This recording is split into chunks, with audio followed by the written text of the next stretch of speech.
I moved into the house in rural Pennsylvania in early 2018 after taking a remote job that finally gave me the freedom to leave the city. And at first there was nothing about the place that felt obviously wrong. Just old and worn in the way many houses out there are, built sometime in the 1950s with faded siding, a sagging porch, and that constant quiet you only get miles away from neighbors. During the walkthrough, the landlord mentioned almost casually that the basement stayed locked and wasn't included in the rental, saying it was used for storage and maintenance, which struck me as mildly strange, but not enough to question further since I didn't really need the space. Like most homes in that area, the basement was unfinished, accessed by a wooden door near the kitchen, and the door itself always looked slightly darker than the rest of the walls around it, as if it absorbed light instead of reflecting it. For the first couple of weeks, everything felt normal enough, just the usual creaking sound you expect from an older house, settling at night, and I actually enjoyed the isolation, but sometime during the third week, I started noticing how cold it felt near the basement door, noticeably colder than the rest of the house even when the heat was running, like a steady draft seeping through the cracks that never seemed to go away. Not long after that, I began seeing a faint line of light under the basement door late at night, thin and pale, always the same width, and always gone by morning, which confused me because I knew there were no lights installed down there, and the breaker panel showed nothing active for the basement at all. At first, I convinced myself it had to be light from outside, or maybe my eyes playing tricks on me in the dark. But the glow was too consistent, too contained, and appeared only when the house was otherwise completely dark. Then came the sounds, subtle at first, so quiet I wasn't even sure they were real, like the distant echo of someone walking slowly across concrete,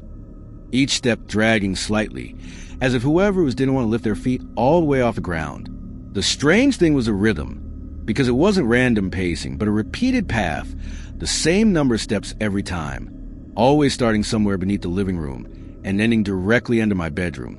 where it would stop completely and stay still for long stretches of time. I tried to rationalize it as pipes, or maybe an animal trapped somewhere below the house, but pipes don't pause, and animals don't walk back and forth in straight lines for 20 minutes at a time, stopping in the exact same spot night after night. I even tried recording the sounds on my phone one night, placing it on the floor near my bed, but as soon as I hit record, the footsteps stopped entirely,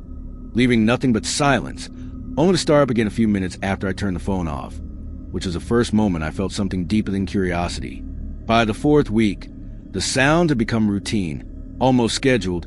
always beginning sometime between 2:30 and 3 a.m., and I started waking up just before they began, my body tense as if it had learned to expect them. One night, I woke up to what sounded like breathing, slow and steady, close enough that I could hear the faint wetness of each inhale, and I lay there staring at the ceiling, convinced for several seconds that someone was standing in my hallway, until I realized the sound was coming from beneath me, rising up to the floorboards from the basement below. The next morning I found something that made it impossible to ignore any longer. Faint muddy footprints near the basement door, incomplete and smudged, as if someone had stood there for a long time and shifted their weight back and forth. But the footprints didn't lead anywhere else in the house, and the door was still locked exactly as it always was. I checked every lock, every window, even the outside cellar entrance around the house, but nothing had been disturbed. And when I brought up to the landlord again later that day, his response was shorter and noticeably colder, telling me not to worry about the basement and to leave it alone, which only made things worse because people who have nothing to hide don't sound offensive when asked simple questions. After that conversation, the atmosphere in the house felt heavier, not louder, just heavier, like the air itself had thickened, and the cold near the basement door became more intense, to the point where I could feel it on my legs when I walked past. The footsteps continued every night, dragging, pacing, stopping beneath my bedroom, and sometimes I would hear a soft tapping mixed in, like knuckles brushing against wood or fingernails lightly scratching concrete, so faint I could almost convince myself it wasn't real, except it only ever happened when the house was otherwise completely silent. I started sleeping with my bedroom light on and the TV playing quietly just to break the stillness, but even then, I'd find myself staring at the floor, listening, counting the steps as they passed beneath me again and again, unable to shake the growing feeling that whatever was down there wasn't trying to scare me yet, wasn't trying to get out, and wasn't lost or confused, but was simply repeating the same routine it had followed for a very long time, as if my presence in the house hadn't changed anything at all, except that now, finally, there was someone above it to listen, By the time the second month started, the fear had shifted into something heavier and more obsessive. Because once you realize something in your house follows a pattern, you stop reacting emotionally and start trying to understand it. And that was when I began paying closer attention to details I had previously ignored, like how the footsteps never crossed directly beneath the basement stairs, only pacing the open space, or how the tapping sounds always came from the same section of the floor, beneath my bed, never closer to the walls. During the day, the house felt normal enough, but the basement door seemed to change depending on the time. Darker at night, colder to the touch, and once, when I pressed my ear against it, I could swear I heard a faint echo inside, not like an empty room, but like sound bouncing off narrow walls. I started researching the house quietly, not wanting to alert the landlord again, and drove into town to check public records at the local library, where I learned the property had only ever been officially sold twice, once when it was built, and once in the late 1970s, after which it had remained a rental ever since. That alone wasn't strange, but when I searched the address in old newspaper archives, I found a brief article from 1976 about a missing child named Michael Harris, 8 years old, who had last been seen entering his family's home with his father and was never seen again. The article was vague, only stating that the father claimed the boy had run away, and that despite a short investigation, no evidence was ever found, the case eventually going cold and quietly disappearing from public attention. What bothered me wasn't just a coincidence of the dates, but the accompanying photo of the house printed beside the article, unmistakably the same one I was living in, right down to the narrow basement windows, partially buried beneath the soil. That night, the sounds returned earlier than usual, beginning just after midnight. The footsteps faster now, less dragging, almost restless, and the tapping more frequent, sharper, like fingernails instead of knuckles. And when I lay flat on the floor and listened closely, I could hear something else layer beneath it all, a low whispering sound I couldn't quite make out, like someone repeating the same sentence under their breath over and over again. Against my better judgment, I went to the basement door with a flashlight and pressed my hand against the wood, immediately feeling the cold seep into my skin. And for a moment, everything went completely still, the footsteps stopping as if whatever was down there had noticed me noticing it. Then, very faintly, I heard a voice, so quiet I thought I imagined at first, a child's voice, calm and practiced, whispering from somewhere inside the walls, saying, "Dad, I have to stay quiet." I stepped back so fast, I nearly dropped the flashlight, my heart pounding hard enough to make me dizzy. And when I looked at the door again, the faint light beneath it was gone, replaced by total darkness. The next day, I couldn't shake the feeling that the basement wasn't just a space beneath the house, but something sealed, compartmentalized, altered, and I started examining it more closely, noticing that one section of the basement wall, visible through a small gap near the doorframe, looked newer than the rest, the drywall cleaner, the nails less rusted, as if it had been replaced years after the house was built. That night, when the footsteps began again, I went down the stairs slowly, unlocking the basement door despite every instinct telling me not to, and as soon as I stepped inside, the air changed completely, thick and stale, carrying a faint metallic smell I couldn't place. The concrete floor uneven and marked with long scratches that looked less like damage and more like repeated attempts to dig. The flashlight beam landed on the newer section of wall, and when I approached it, the tapping started immediately from the other side, frantic now, faster than before, followed by the same calm whisper repeating itself. "I didn't make noise, Dad, I promise," over and over again like a memory being replayed. I placed my hand against the drywall and felt movement behind it, subtle but unmistakable,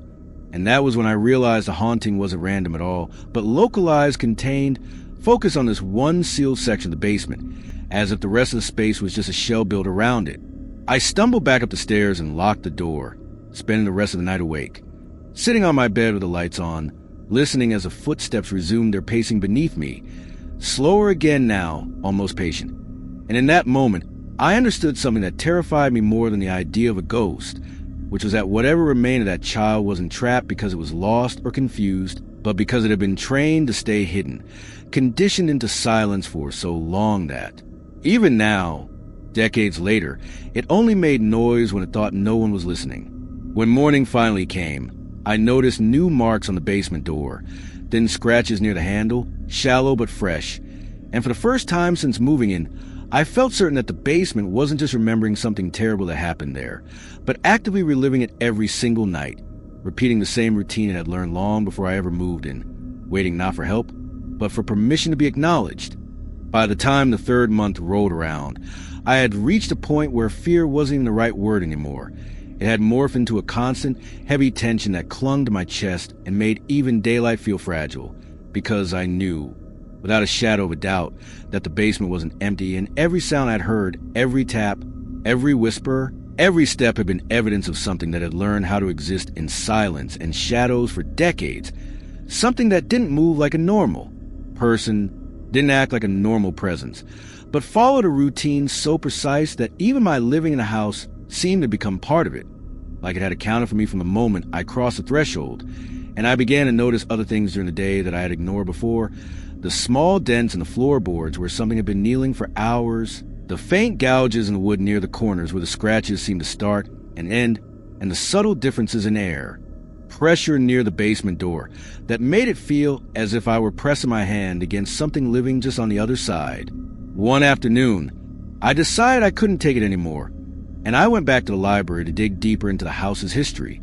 hoping that maybe some mundane explanation would surface. And that's when I discovered that after the 1976 missing child report, the father had apparently stayed in the house for another decade, renting it to various short-term tenants, and that during each of those years, there were rumors in the town of strange noises at night, unexplained lights, and neighbors claiming they saw a child wandering the property after dark,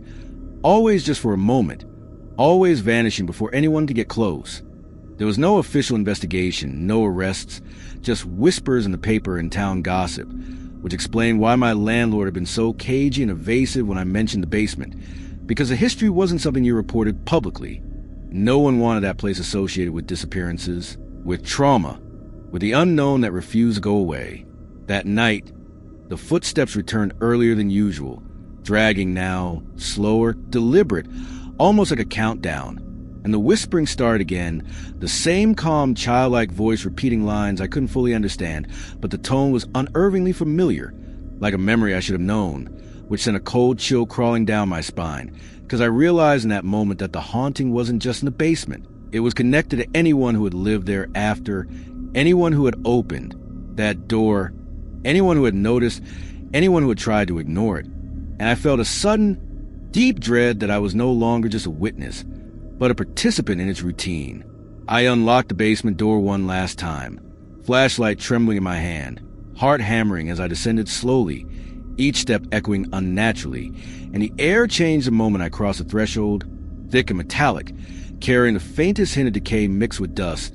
the concrete floor uneven, scarred, and crawling with faint scratches. And as I approached the corner of the basement with the newer drywall section I had discovered before, the tapping started instantly, frantic now, paired with the whispering, faster and sharper, and I could feel it behind the wall, moving, try to reach me, try to communicate something that my mind couldn't yet comprehend. And in that moment, everything clicked in a terrifyingly simple way. The child hadn't been lost, hadn't wandered away, hadn't died in a way the world could document. He had been hidden there, deliberately, forced to stay quiet, and over decades the house itself had learned to continue the routine in his absence, as if some part of him never left. And now that I was living there, my presence had reactivated it, like a switch had been turned back on, and whatever had been kept there was aware of me. I stumbled back up the stairs, terrified beyond reason, and locked the door, but the noises didn't stop. They moved beneath me, pacing, tapping, whispering, following the rhythm that never ended. And for the first time I understood that this was not a place haunted by death, but by containment, by absence, by an injustice frozen in time, and that no amount of running or denial could change it, because the basement had a memory, and its memory was patient, relentless, and eternal. The following morning, police came to inspect the basement after I called, hoping some official intervention would give me closure, but when they tore open the section of wall I had discovered, they found nothing, just empty space, clean concrete, no remains, no signs of life, nothing to indicate that anyone had ever been held there, and yet etched lightly into the floor were what looked like scratches from fingernails, freshly made, were the words, "He still comes at night." I remember staring at those words for hours, shaking, unable to process how they could have appeared, know it was certainty that no human had written them in the daylight. No one had entered the basement, and the thought of what it meant left me paralyzed. I moved out the next week, selling all my belongings that couldn't fit into my new apartment.